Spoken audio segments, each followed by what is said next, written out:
Okay, so today we're going to be talking about something pretty cool, which is we'll be continuing to talk about solving differential equations using theory of distributions. Right. So last time we saw that the Laplacian has a fundamental solution. Today we're going to be talking about the heat operator and also about some general class of operators. Okay. So applications. Again, more applications to partial differential equations. Okay. So we're going to need some facts. So this it's going to start off with just a bunch of facts. So first off, you have this thing, the d-dimensional heat kernel.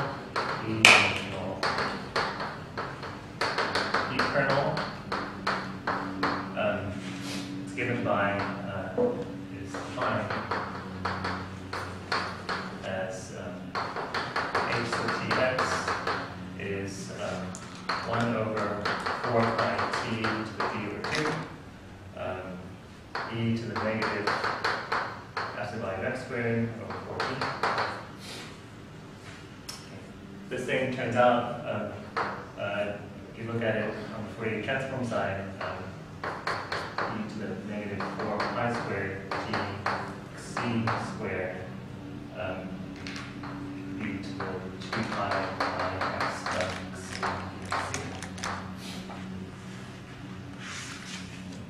That is to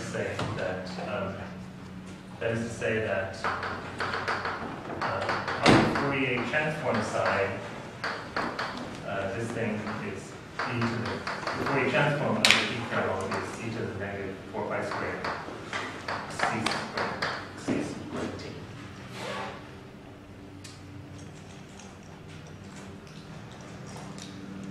Right. So this is this second thing is writing it in terms of the inverse Fourier transform, right? It's saying that the heat kernel is the inverse Fourier transform of this, right? So that's what this third sequence.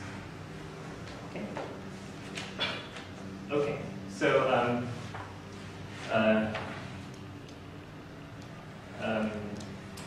if we let the heat operator L be d dt minus the Laplacian with respect to x. So this is on r to the d plus 1. So that'll be things in the form xt, where x is in Rd and t is in the upper t is greater than or equal to 0. So x is on Rd and I'm sorry, t is on R.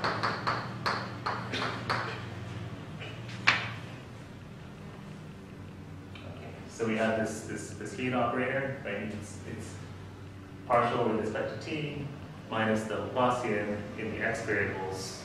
It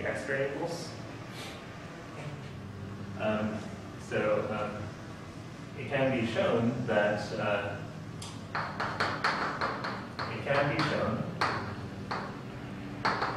that if we take f in the Schwartz class and we let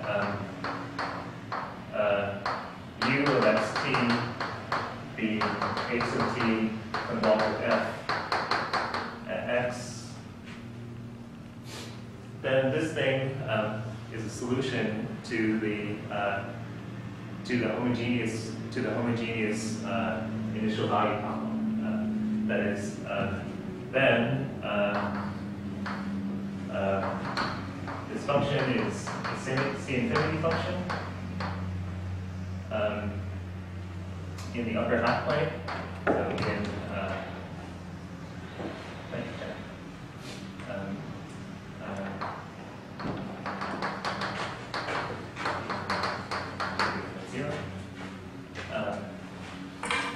and such that L of u xt 0 in the upper half plane, and is continuous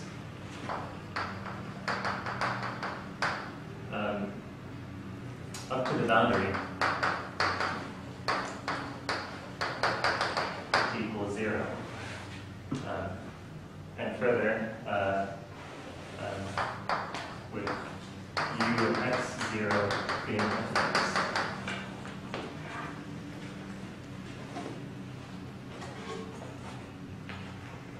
Okay, so I'm just going to use, I'm just going to give you some facts about the heat kernel.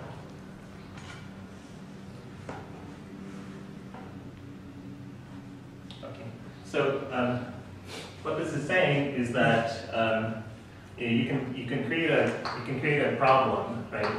The problem is this, right? That you would like to find you're given f in the shorts class, right? And you would like to have a function so that you would like to create a u on the upper half plane, right? So here's RD, here is T, right? Here's R. Right? You'd like to create a function on the upper half, so you're given some function f that's on RD. You're given some function f on RD, and the question the problem you're given is that you'd like to have something that when t is 0, it agrees with the function you're given, this f, the so-called initial data. Right? You're given some initial data, and you'd like a function that agrees with it at time 0, and then satisfies LU equals 0 in the upper half plane. That is, it satisfies, it's 0. If L is the heat operator, LU equals 0. Right? And it turns out that the way that, and we're not going to talk about this, but if you look in if you look in the book, if you look in the Fourier analysis book by Stein and Shikarchi, again, on page 146. Starting on page 146, they basically describe all this in a couple of pages. So the thing is that if you create a function by convolving the initial data against the heat kernel, then that turns out to be a solution to this problem. Okay, it satisfies the differential equation, and it also satisfies the initial value condition. So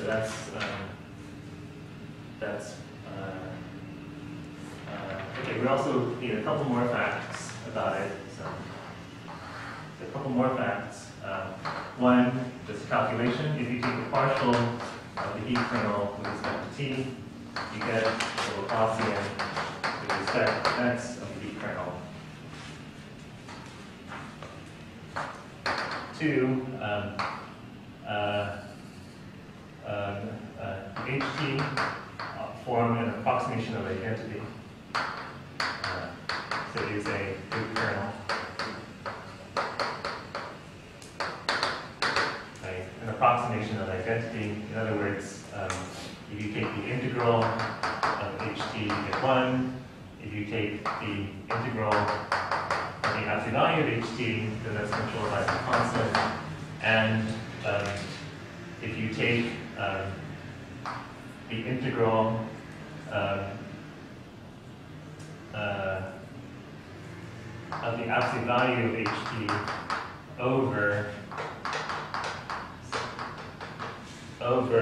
away, if you take the integral away from the origin, then if you let t go to 0, then that becomes 0.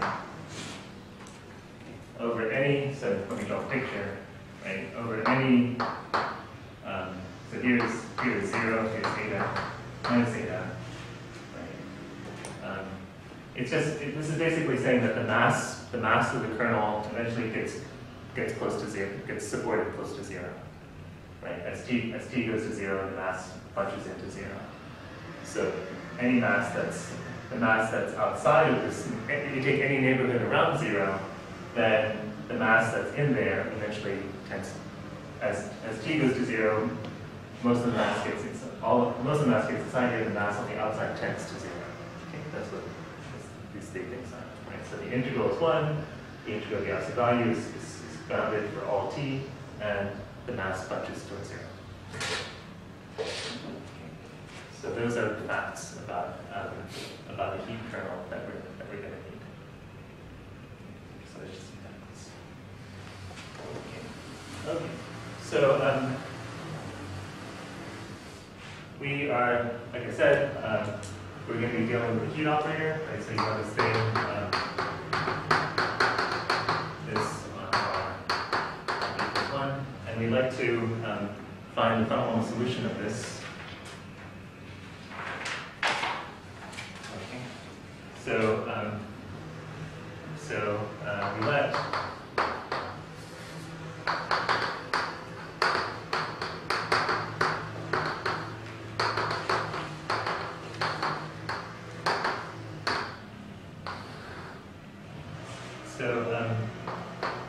here it is. We just take f to be the heat kernel up here, and 0 if t is less than or equal to 0.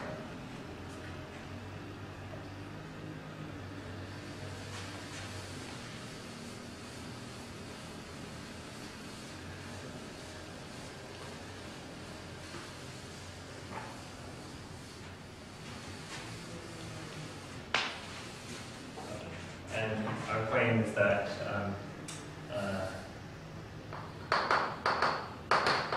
this function is a fundamental solution of the heat operator L.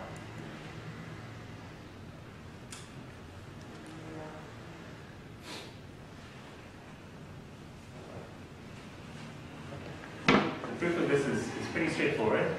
You just do it's just a calculation. You say, okay, well, right, take phi and b, right? Let L prime be negative partial of ddt, partial with respect to b, minus the Laplacian with respect to x. Then L of f, right?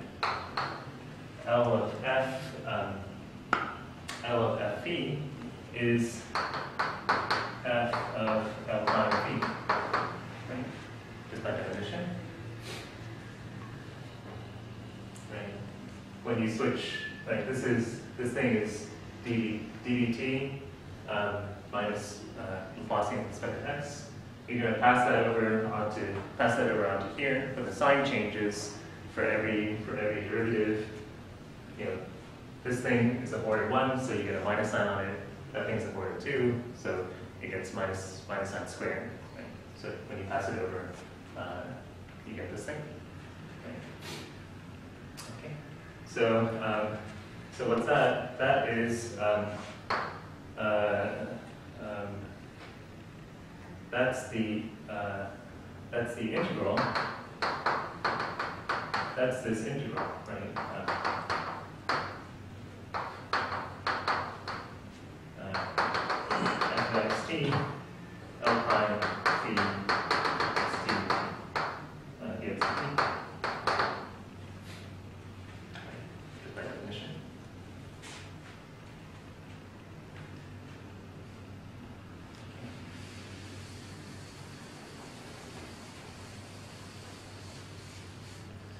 So if we consider that integral, so we just consider that integral, right? L prime phi xt dx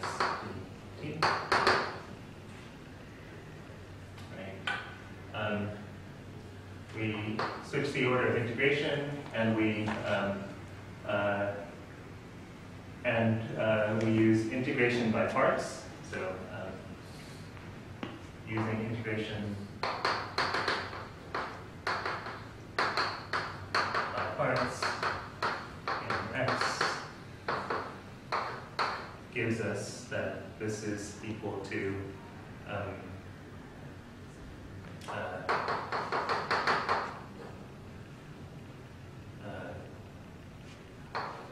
phi dt, right? We should have a minus sign on it, right? And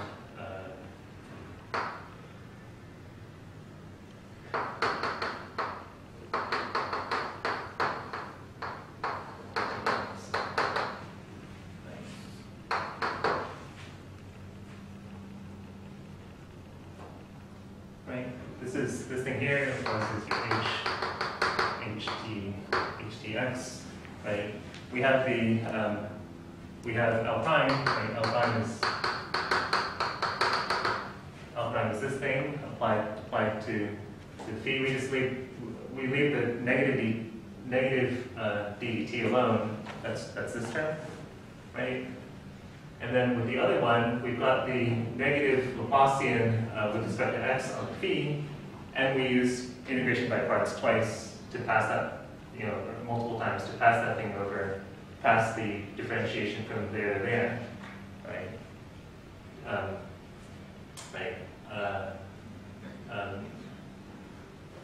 That gives us that gives us this. Right? So let me move the minus sign outside.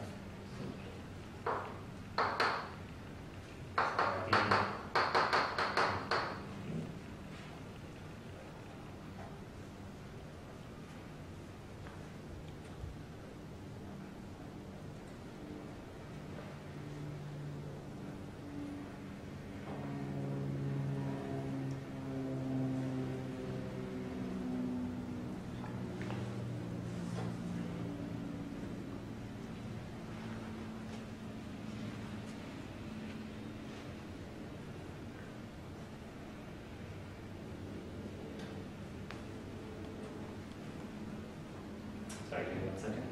Okay, that's wrong.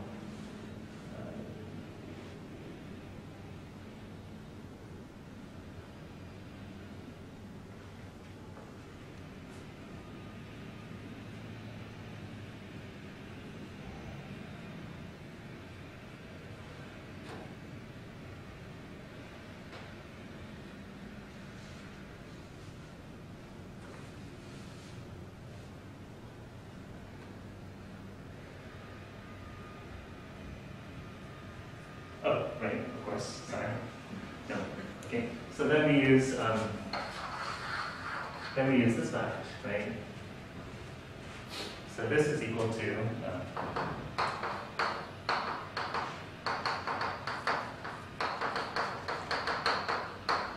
right, plus dt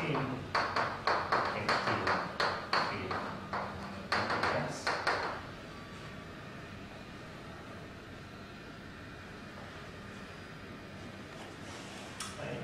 And then you recognize that this is Leibniz's rule. This is ADT applied to ADT times phi.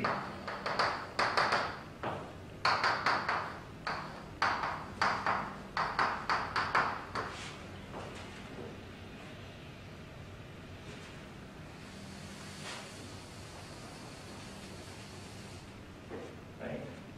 So integrating that gives us the h sub epsilon phi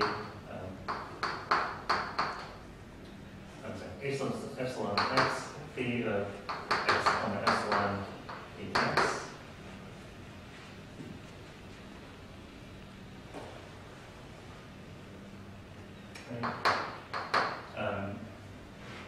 Which we rewrite using the fact that this is in C, compactly supported in C infinity. This is equal to phi of x0 minus something of order epsilon.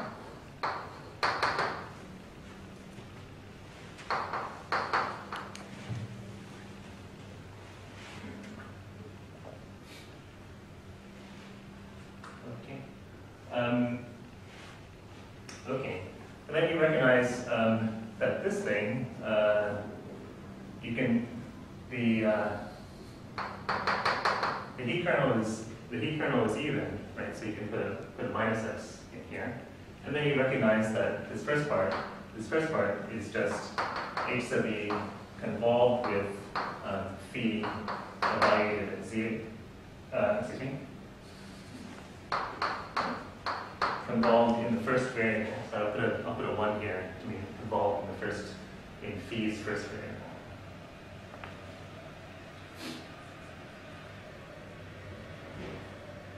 Right? This is h of 0 minus x. Right? H of 0 minus x. So it's a convolution in the first variable of evaluated at 0. Plus h of ex, something over e dx, right? And so then we're basically done, right? As epsilon goes to 0, since this is an approximation of identity, and this is a smooth function, this is going to just give us the value of phi at 0, 0, which is to say the delta distribution applied to phi. Right? And then the second part, as phi goes to 0, well, we know that this thing, the size of this thing, is controlled by some constant, right? Some constant times epsilon, right? So as epsilon goes to 0, this thing goes to 0 also.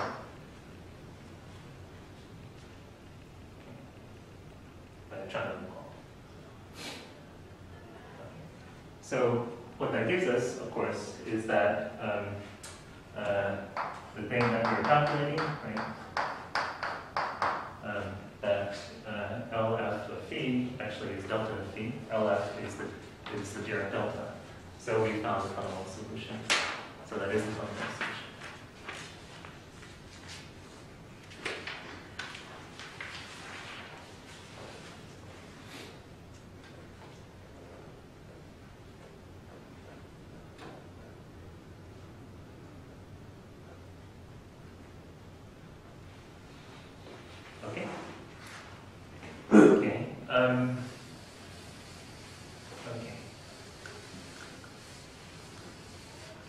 Any questions? Any questions? I think that's pretty clear.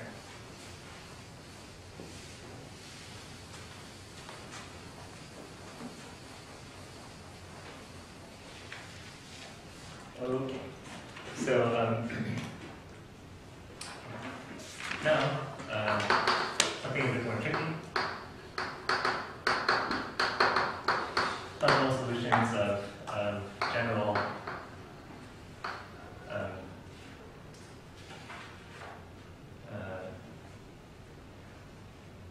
constant coefficient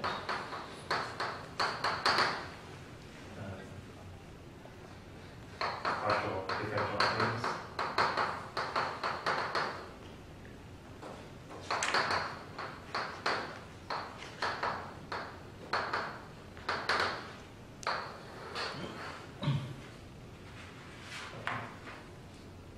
Okay, so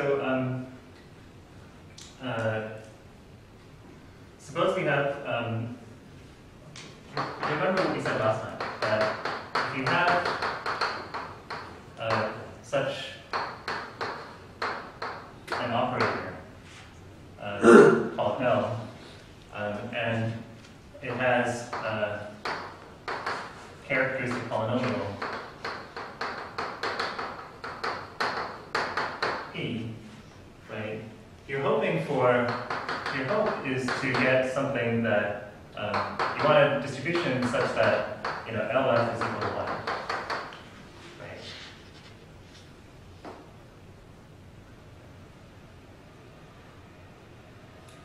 I'm sorry, such that LF is equal to delta. Sorry. Okay. So that is to say that LF hat is equal to the constant function.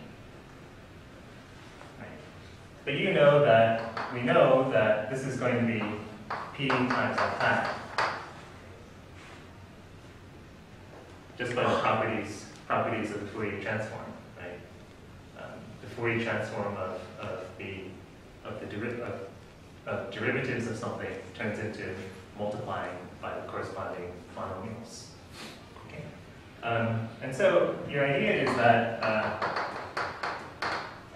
is to find you want f so that f hat is 1 over p, right? So f is going to be the inverse Fourier transform of 1 over the characteristic polynomial.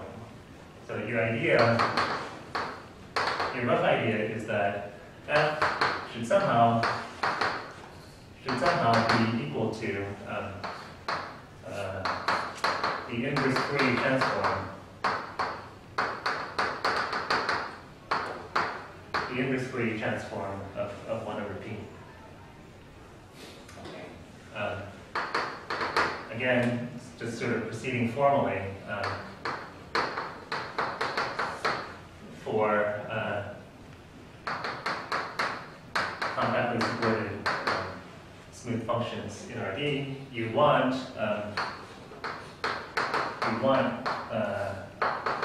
f of phi to be the integral of phi against that inverse Fourier transform.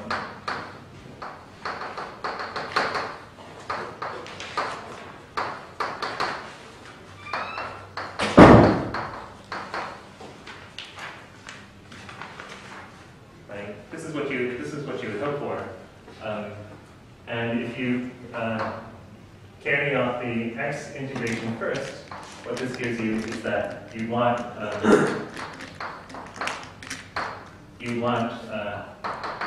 f of p to be defined in this way. So this is what you would hope for. That f of p ought to be the integral of the reflected Fourier transform over the polynomial. So the trouble will be to avoid the zeros of p, right? To avoid the zeros of p. To avoid the zeros of p and make this, to create something that is equal to this and yet avoids the zeros of p. So,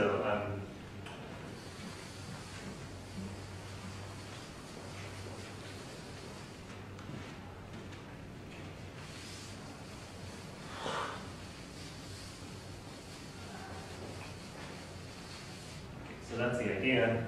We're going to need a couple of lemmas. So lemma. So this one I'm not going to prove, but it's in Steinitz-Crouchy's book 3. That's just a real analysis book.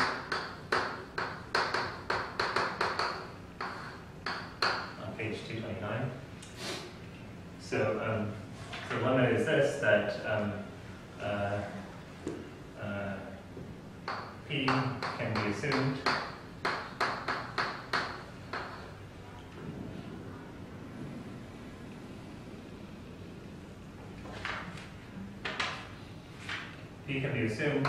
to be of the form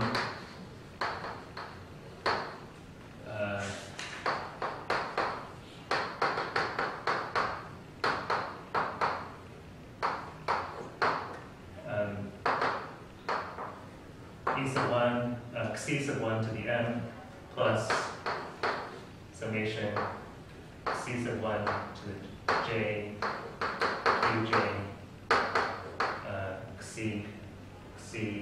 C prime, j goes from 0 to minus 1, where each qj is a polynomial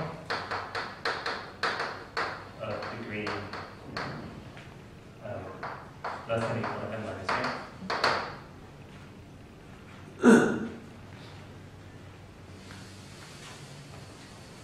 So that is, this C sub 1, so sorry, we're in RD, right? So this C sub 1 is of R, and C prime is of RD minus 1.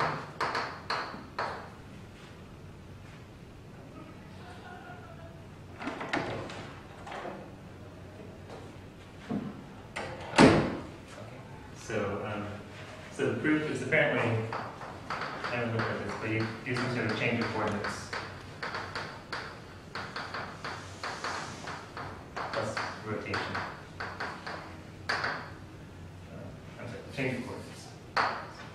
You do some sort of change of coordinates. You can always rotate your coordinate system so that the polynomial will be of this form.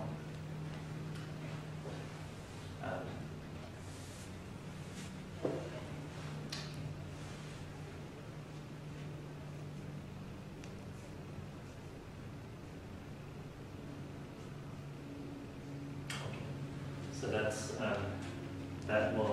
that's what we'll use that to rewrite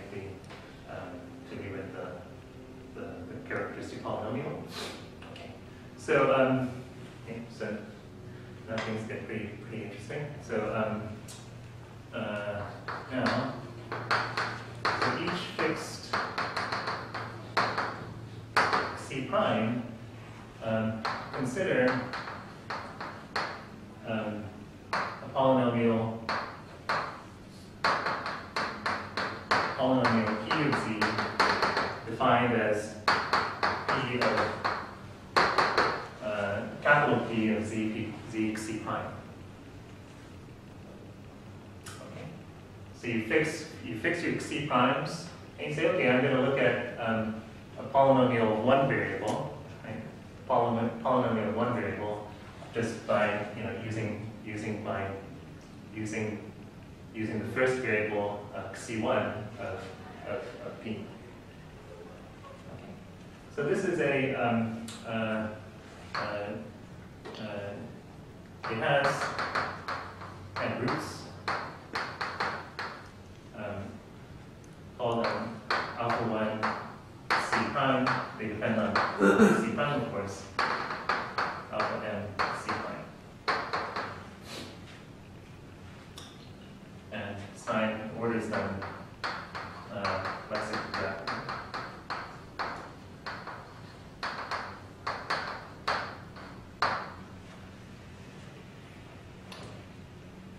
Okay, so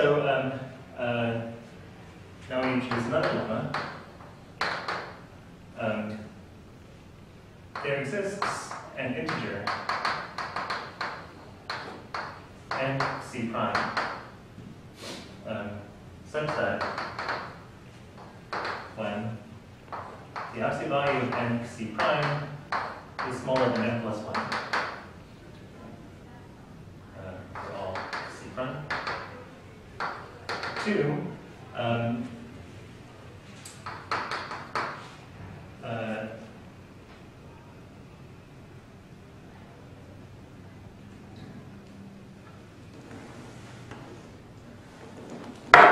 if the image of C1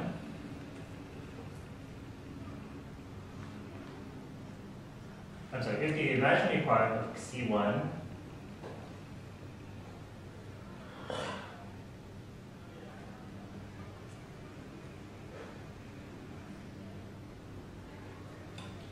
equals n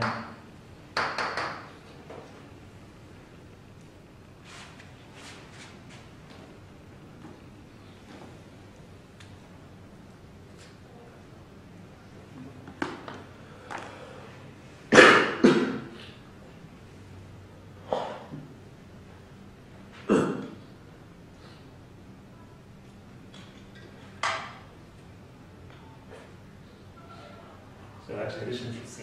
Sorry. Yeah. C1 is an imaginary, is a complex number.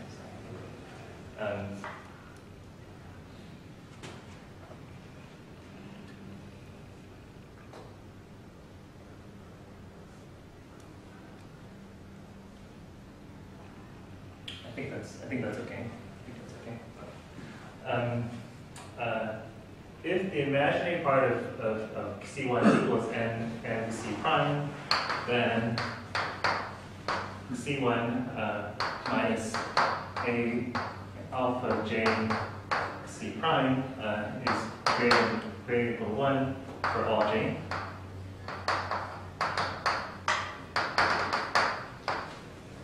And 3, this map C goes to n, and C prime is measurable, is a measurable function.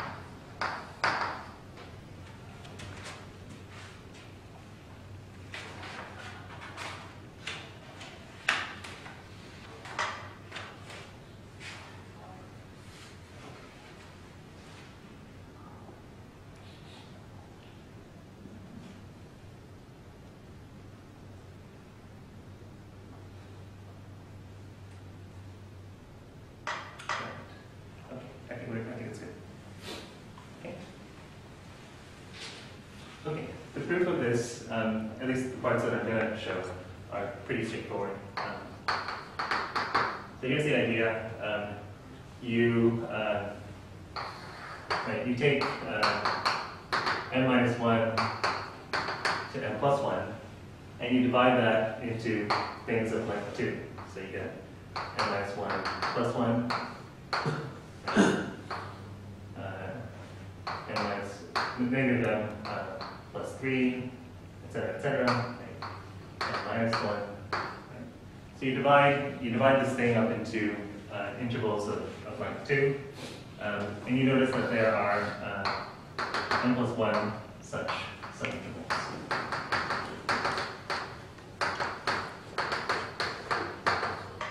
Of length 2.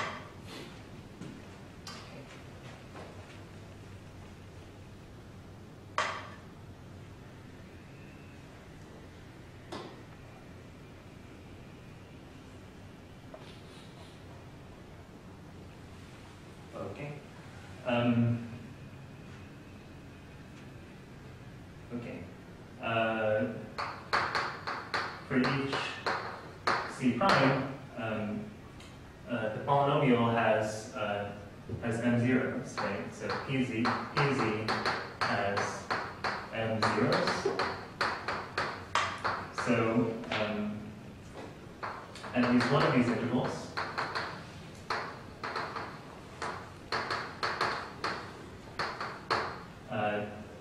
does not contain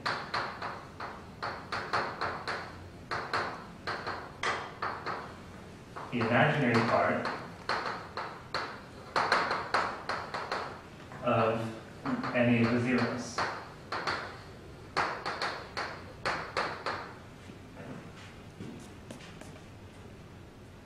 Right?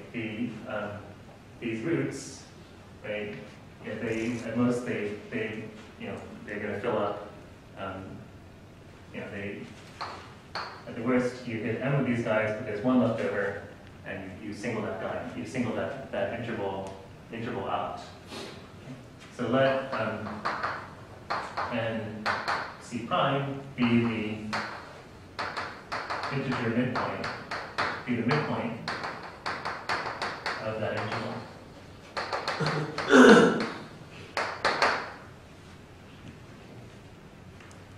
And then, of course, by construction, you satisfy the first one because you're between, negative n minus 1 and n plus 1, and you satisfy the second one because, right, let's say this is the magic. Let's say this is the magic. Let's say that this guy is the magic interval, right? Then if C1 lies on there, then it's got to be more than one unit away from all the other roots, from the roots of little p. Right? Because we know none of the roots lie in this strip. Right? And this strip is width 2. The third part involves complex analysis, and so I'm not going to talk about it. But, we'll just say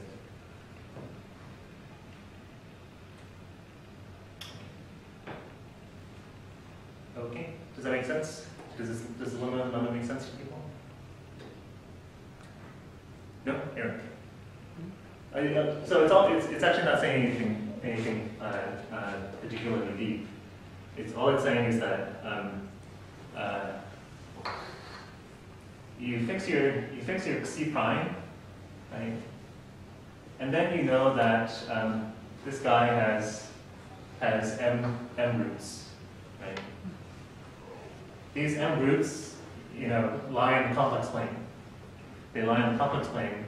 They could be wherever, but there's only m of them. There's only m of them, and so at most they are going to occupy their imaginary parts. Right? The imaginary parts are going to lie in m of these subintervals. Right? There are m plus 1 of these subintervals, so one of them will not have any imaginary parts of the roots. Choose that one. Okay. Choose that one, and then define n c prime to be the midpoint of that, interval. Right. Then if whenever you have whenever you have an imaginary number on this line, then its distance from the roots is greater than 1, right? Because none of the roots lie in this strip. None of the roots lie in this strip of width 2, and so the closest they could be is here, right? But we are lying, if we are on the line, then our distance to there is 1 or greater than or equal to 1. So it's not even saying anything fancy. Yeah. Why do we know that only one root will be in each interval?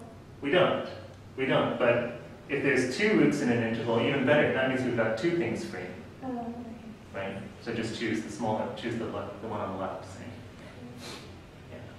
So at least one of the intervals, right? At least one of the intervals doesn't contain the imaginary part of any of the zeros. So choose the midpoint of that guy, or one of those guys. Let's say you choose the one of the left guy to be consistent.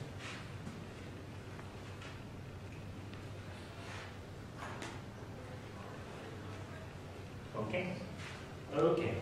So, all right.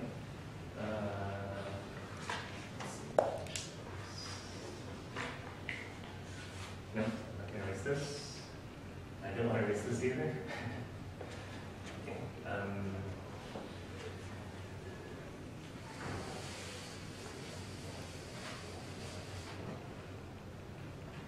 Let me keep the second part of the lemma here. And c prime is such that if this equals c prime, then c1 minus alpha j c prime is greater than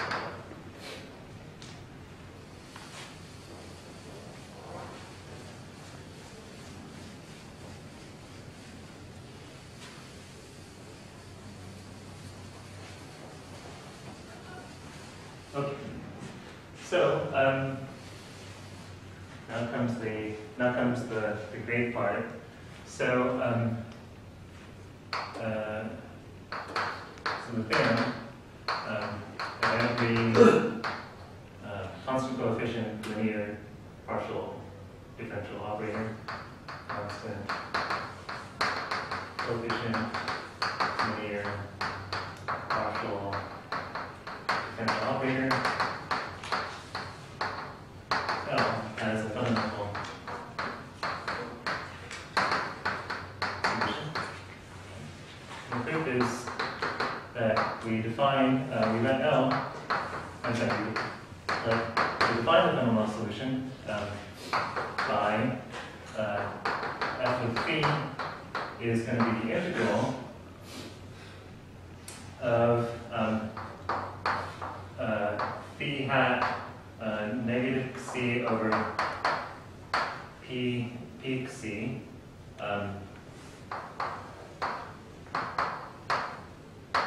and we divide our variable into c1 a one-dimensional die and a d minus one-dimensional die. Okay, and so it looks, you know, the d minus one-dimensional die we just integrate over. The other die we integrate over the line C1, where the imaginary part of C1 is C prime. Okay. So we don't integrate over the real line, right? Rather we integrate over the shifted guy.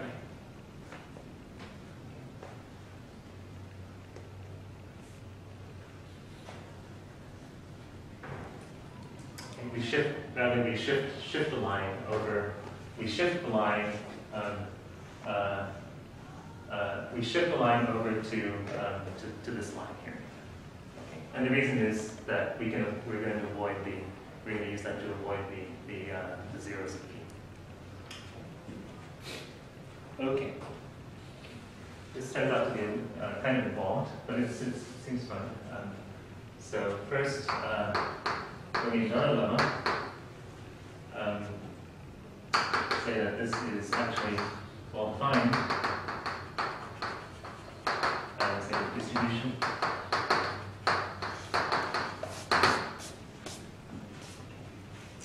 So for this we need some facts from complex analysis or just from analysis in general. By something called Penny-Paley linear theorems, since P is compactly supported, we have that phi hat is an entire function. That's to say, it's analytic on the entire complex plane, and has rapid decay on each line parallel to the real axis.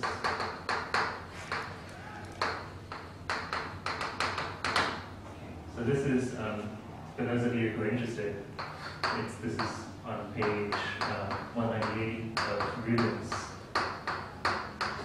functional analysis.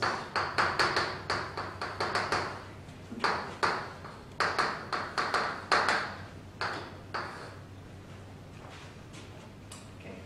In any case, we're just hoping to show that this integral makes sense. It suffices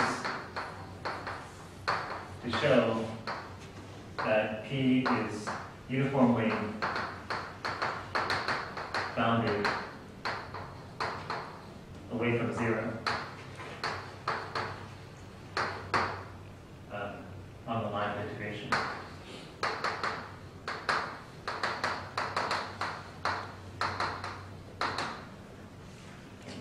Right. We don't have to worry about the convergence of this guy, but we're dividing by P. But if we show that P is bounded away from zero, then we're just multiplying by some constant. So it's okay. Okay. So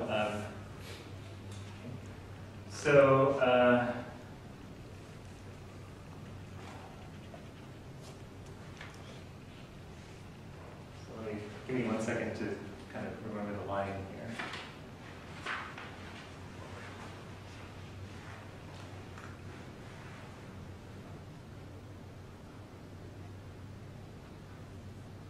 Right, okay, right. So here's what we do. We fix a C on the line in C1 equals n C prime. Okay. That is, we fix a C whose imaginary part no.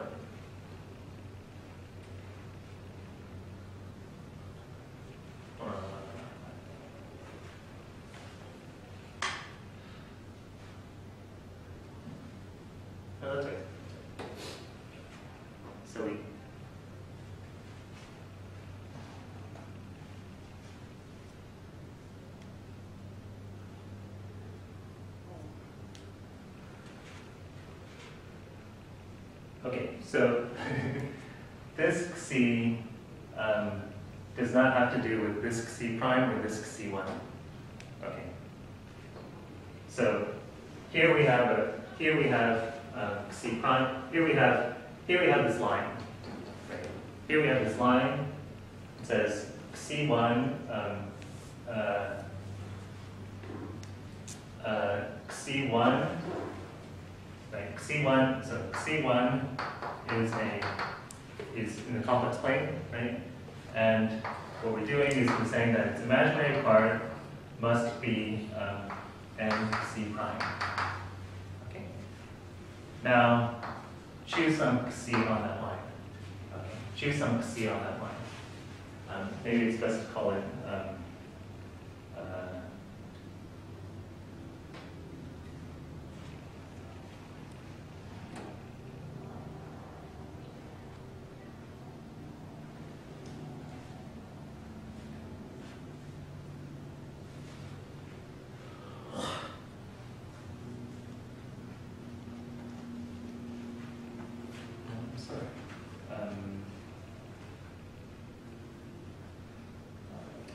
I think I'm not understanding something, but let me just go ahead and see if I figure it out along the way.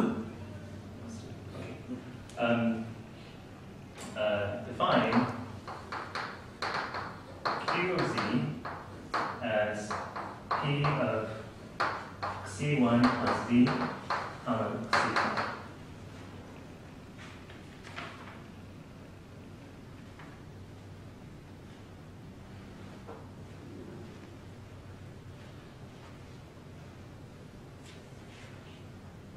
No, I'm sorry. Yeah. No, that's right. I'm sorry. I'm sorry. So you fix a C so that, what am I saying? Sorry. Let me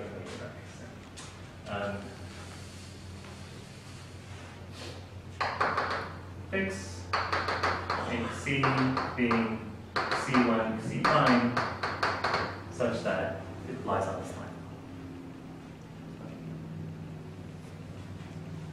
Okay. Now, define QZ to be P of C1 plus Z comma C prime. Okay. So this is it's a polynomial. We create this polynomial in Z, and going back to our transformation of the polynomial, we see that it's going to be right. It's going to be C1 plus Z to the M plus these other terms, right? So we're going to have QZ is a polynomial, right? By let's call it star. By star, Q is a polynomial in Z of degree M with leading coefficient 1.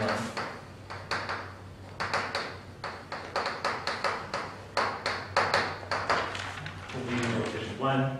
In other words, QZ is of the form Z minus some root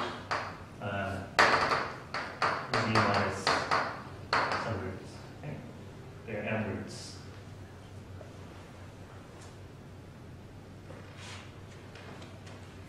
Okay, they're M roots of the QZ.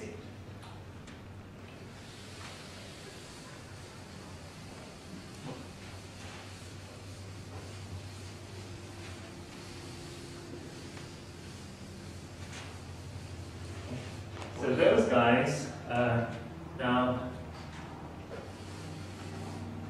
observe, right?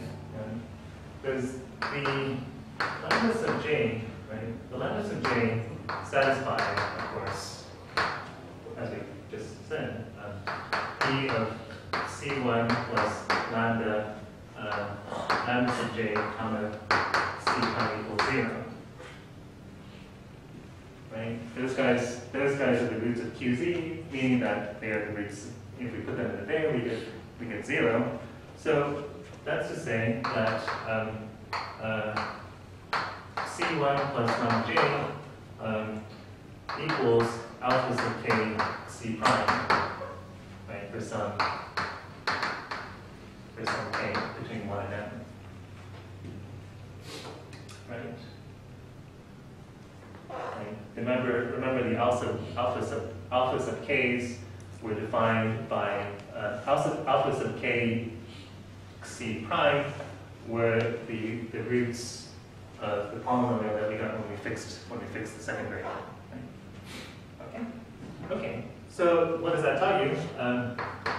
That tells you that minus of j, which is C1 minus C1 plus minus of j, is C1 minus some alphas of k.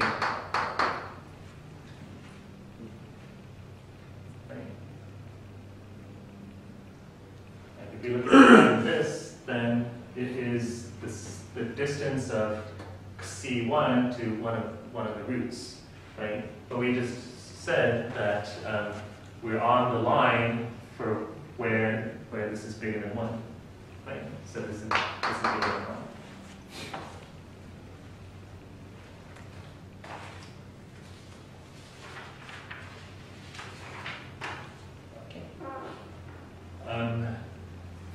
So then, those guys are all bigger than 1. And so if we look at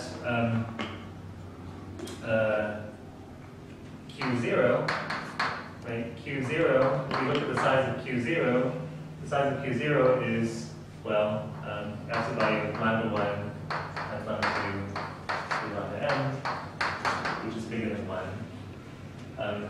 But Q0 is P of C1 C prime, right? That's to say P. Right, that's P. Right. So what this says is that the size of P is bounded away from 0. Right? The size of P is bigger than equal to 1 everywhere.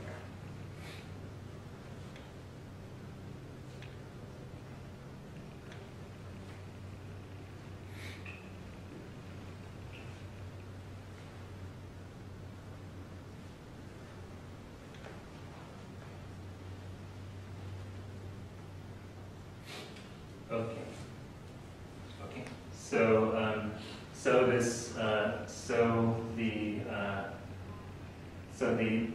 the f that we defined makes sense as a distribution. Any questions about this? Okay.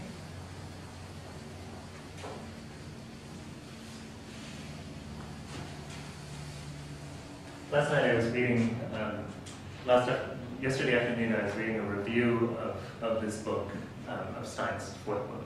And it said something like, this is a very dense book. By the time you finish the first 60 pages, you've finished a good course in functional analysis. And then there's still 360 more pages.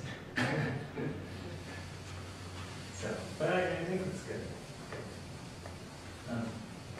Not to say this book is perfect, but I think it's a good book. It's a fun book.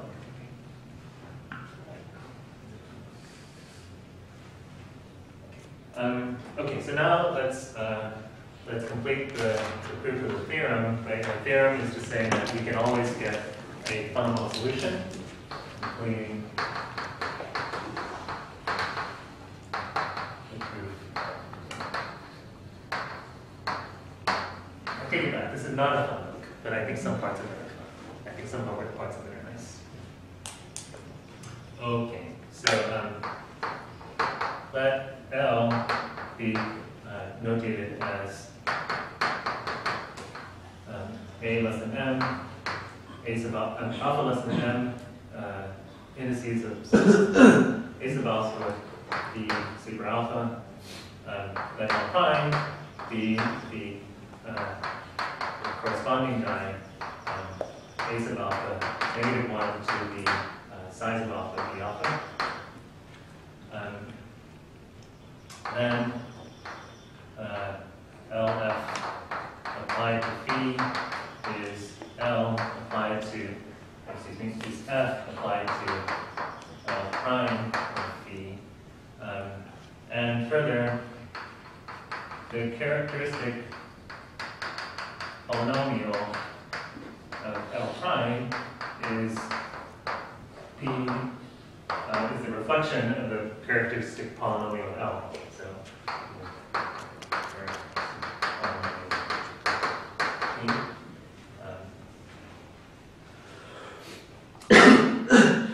so of course, if you take L prime phi hat, you're going to get P, a reflection of P hat phi C. Okay, so then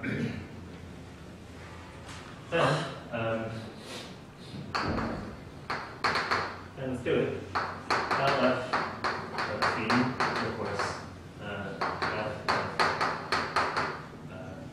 F of L prime phi. Remember how we find that?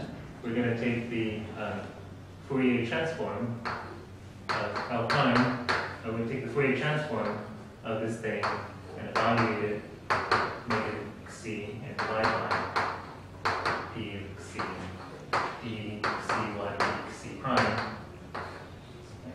RD1. And we're integrating, as we said before, over the line where we avoid the roots. Okay, so this was just the definition of F. Okay, but from what we just said, this L prime phi hat evaluated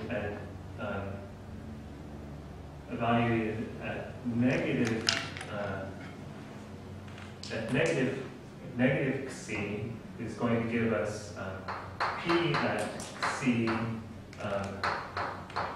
P hat at negative C. Right.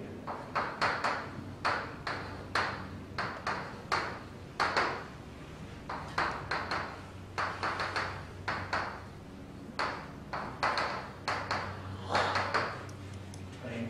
And these things cancel off. But phi hat is analytic, so we can deform, so this is using complex analysis, we can deform the contour of integration.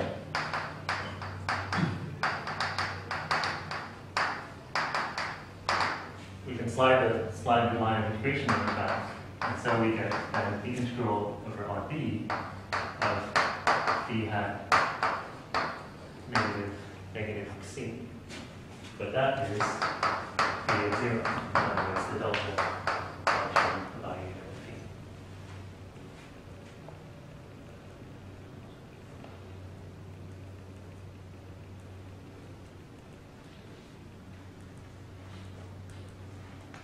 Okay, and so we have, so that thing actually was a fundamental solution for the general operator.